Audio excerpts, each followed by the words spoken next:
Hoje, na aula de ciências, nós vamos começar o capítulo novo, capítulo 4, que tem o seguinte tema: recursos para a vida.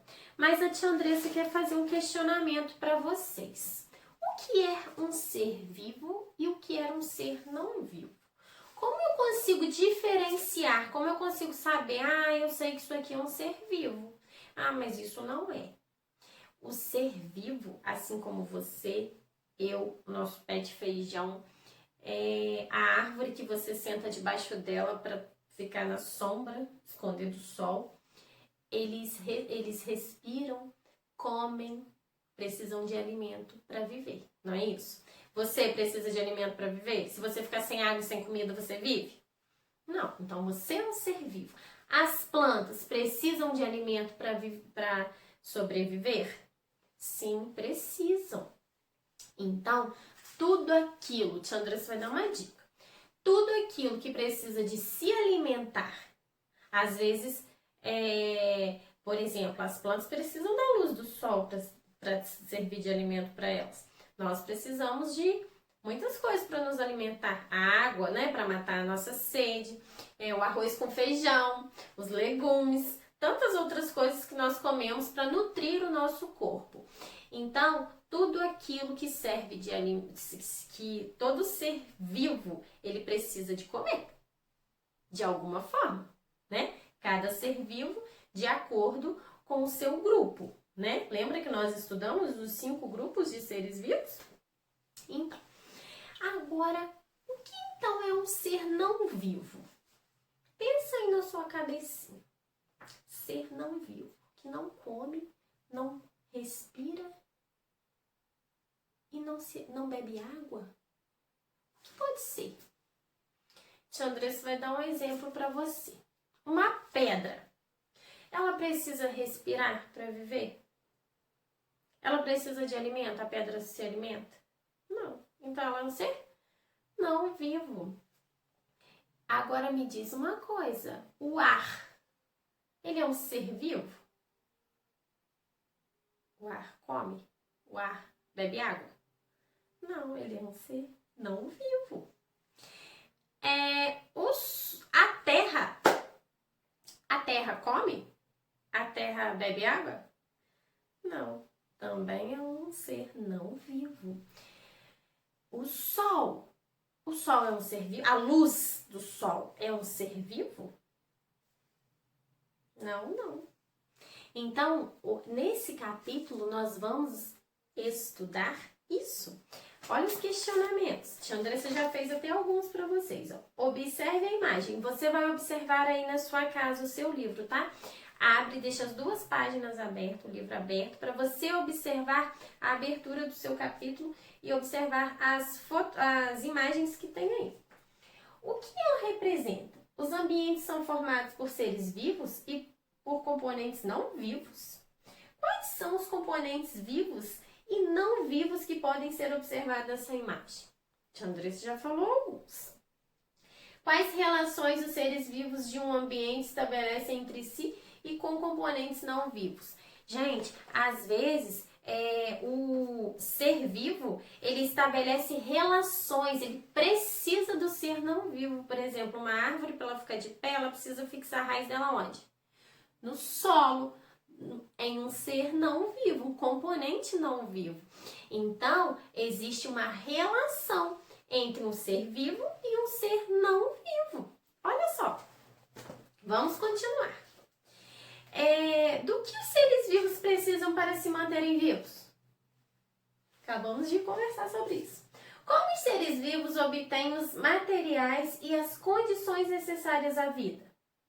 Como eles conseguem? Por exemplo, nós seres humanos, como nós conseguimos os materiais para nos manter vivos? Né? Nós cultivamos hortaliças, nós temos criação doméstica, né? De gado, de galinha, de porco, de cabra, tudo isso para nos alimentar. Não apenas nos alimentar, mas também serve de, por exemplo, a pele do animal, ela serve para fazer um casaco, então ela serve também para nos aquecer. Vamos lá. relações com outros componentes ambientais para a vida na Terra. Por que é importante essa relação dos componentes ambientais para a vida na Terra? O que são componentes ambientais? Do ambiente, aquilo que é natural, que nós precisamos para nos alimentar. Principalmente as plantas, por exemplo. As plantas precisam de um solo fértil, elas precisam de sol para se alimentar, né? Para fazer a fotossíntese, elas precisam de água. Imagine só, se seu feijão, por exemplo, que você plantou, se você não colocar água nele, ele vai sobreviver? Se você deixar ele longe da luz do sol, ele vai crescer verdinho? Não vai. Então, é essa relação. Nós precisamos, os seres vivos precisam dos componentes naturais, ambientais, para sobreviver. Agora nós vamos conversar um pouquinho sobre a relação dos seres vivos, o que eles precisam para viver. Nós precisamos. Nós, seres humanos e os outros seres vivos que existem, né?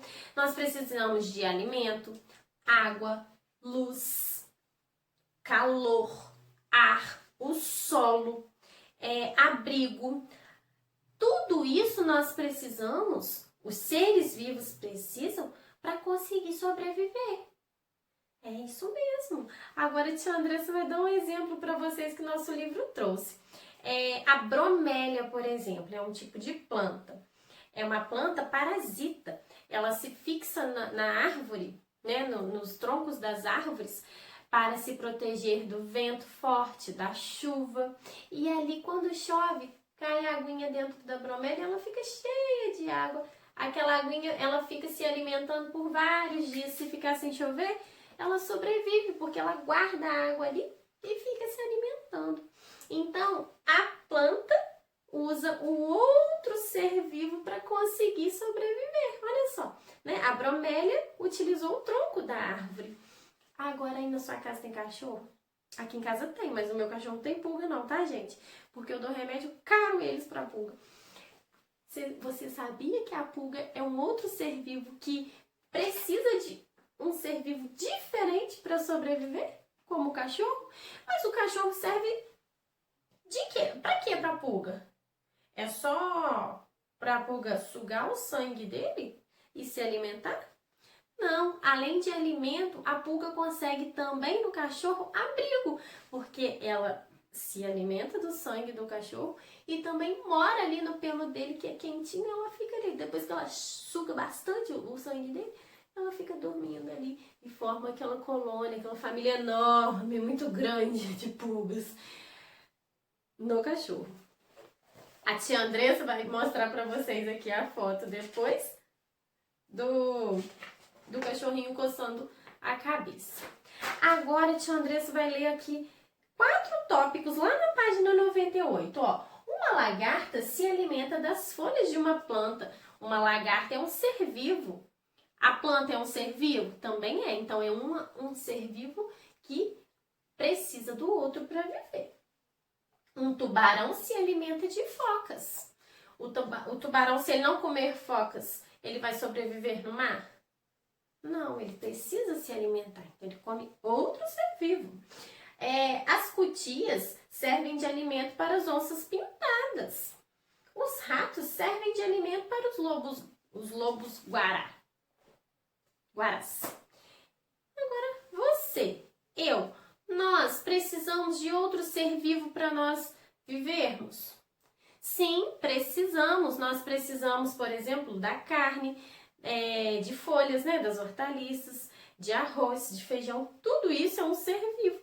Então, acaba se tornando uma cadeia alimentar. No futuro, vocês vão estudar sobre a cadeia alimentar. Depois, tia Andressa vai pedir para vocês fazerem a página 99, tá bom? Apenas a página 99 e a página 100, que é uma delícia de fazer. Tia Andressa achou muito legal. Ó, número 1. O ser humano estabelece relações com outros seres vivos, né? Nós temos uma relação com outro ser vivo, com as plantas, com os animais, até mesmo com as bactérias, com os fungos. Vamos lá. Explique 3 relações entre seres humanos e outros seres vivos. Nós temos a relação com que ser vivo? Com plantas? Temos alguma relação com plantas? Sim, nós nos alimentamos de alguns tipos de plantas. Nós temos relação com animais domésticos de produção? Sim, nós temos. Nós nos alimentamos de carne bovina, suína, de ovos, né? A carne de frango e outros mais, né? Outros animais. Mas os mais comuns são esses, né? Boi, porco, galinha, né? Carne de boi, carne de porco, que é a galinha, o leite da vaca, e a galinha que ainda tem os ovos, que nós também nos alimentamos deles. Aí nós falamos de plantas e animais. Mas o que, gente, que nós temos relação? O ser humano tem relação com mais que ser vivo? Cogumelo, por exemplo, o ser humano come cogumelo. E o cogumelo é um fungo que faz parte, né, do reino dos fungos. É um exemplo. Você pode mostrar outro aí, pode dar outro exemplo. São 3. Tia Andressa deu 3 aqui, você dá 3 aí na sua casa. Agora o número 2, olha que delícia de fazer. Recursos ambientais são condições e materiais que os seres vivos encontram no ambiente e que permitem sua sobrevivência. Observe o exemplo e indique o recurso obtido em cada situação. Você vai ver qual é o recurso. Uma mosca se alimenta de um fruto, de uma fruta. Recurso obtido pela mosca, alimento. Letra B, um filhote de raposa é amamentado pela mãe. Recurso obtido pelo filhote da raposa, a raposa está a ciar também. C, um carrapato se esconde entre os pelos de um boi. Recurso obtido pelo carrapato é o mesmo da pulga que a tia Andressa deu exemplo. Além dela sugar o cachorro, ela usa os pelinhos do cachorro para quê? De que forma? Para ser o abrigo. Nesse caso aqui, o carrapato está usando o pelo do boi para servir de abrigo. Um carrapato suga o sangue do boi. Qual é o recurso que ele utiliza aí? Se ele está sugando, ele está o quê? Se alimentando. Um casal de araras faz um ninho em um oco de uma árvore. Recurso obtido pelas araras? Elas estão fazendo o quê? Vou construir minha casinha aqui nesse oco dessa árvore. As araras conversando, o casal. Elas estão fazendo uma casinha, elas estão se abrigando. Então, qual é o recurso utilizado? Abrigo. Muito bem. 3. Os micos-leões dourados são pequenos macacos que vivem nas árvores de florestas brasileiras. Eles se alimentam de insetos e de outros pequenos animais e bebem a água da chuva que é armazenada dentro das bromélias. Olha, gente, tia Andressa falou disso no início do vídeo, você se lembra? Indique um recurso obtido por mico-leões dourados na bromélia. O que ele pega na bromélia para ele utilizar como recurso para ele viver? A bromélia guarda o quê? Ela armazena o quê da chuva? E na árvore, o mico-leão dourado, ele usa a árvore de quê? Você vai falar, tá bom? O número 4 nós não vamos fazer. Número 5. Observe a imagem e pinte. Letra A, de marrom, um recurso ambiental que fornece abrigo e proteção. Aonde é que oferece abrigo e proteção? Vai pintar de marrom. De amarelo, um recurso que pode ser utilizado como alimento. O que pode ser utilizado como alimento nessa imagem? E de azul, um recurso que pode ser utilizado para matar a sede. A gente mata a sede com o que, gente? Com? Ai, que sede! Me dá um golinho de... Isso aí. Você vai fazer, então, página 99 e 100 de ciência. Muito fácil. Mamão com açúcar. E por hoje é só. Fique com Deus e se dediquem. Dê o seu melhor. Sue sua camisa.